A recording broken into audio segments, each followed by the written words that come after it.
Adəmdən qiyamətə qədər nə qədər ailə olsa yer üzündə, onun hamısından üstünü Həzrəti Peyğəmbərin ailəsidir ki, o ailənin barəsində hədis-i qüdsülər var, o ailənin barəsində keçmiş ənbiyanın əksəriyyətindən sözlər var, o ailənin barəsində Allahın Qur'anının böyük bir hissəsi onlara aiddir, onların barəsindədir, müxtəlif şəənləri barəsində, şücaətləri barəsində, məzlumiyyətləri barəsində,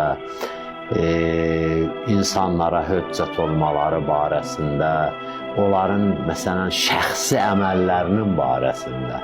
Şəxsi, məsələn, Allah Teala Qur'an-ı Kərimdə neçə dənə Peyğəmbərin adını çəkib, tərif edir. Məsələn, Kanə siddiqən və rəsulən və nəbiyyən bu cürə deyib. Məsələn, onların sifətlərindən deyib.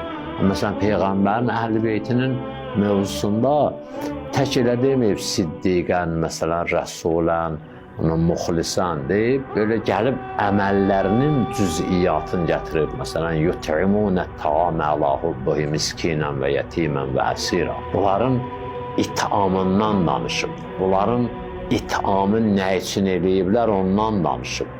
Məsələn də izah eləyib. Ənbiyanın barəsində o sözün o izahı verməyib. İnnəmə nut'imukum livəcihillah la nuridu minkum cəzaən və la şükürə. Biz Allaha görəsi. Yəni, bu qədər o cüz'iyyatın danışmaqda istəyib bu ailənin böyüklüyünü neynəsin, göstərsin, şərh eləsin, izah eləsin, ya başqa ayələrdə İnnə ətəynəkəl Kəvsərdə, ya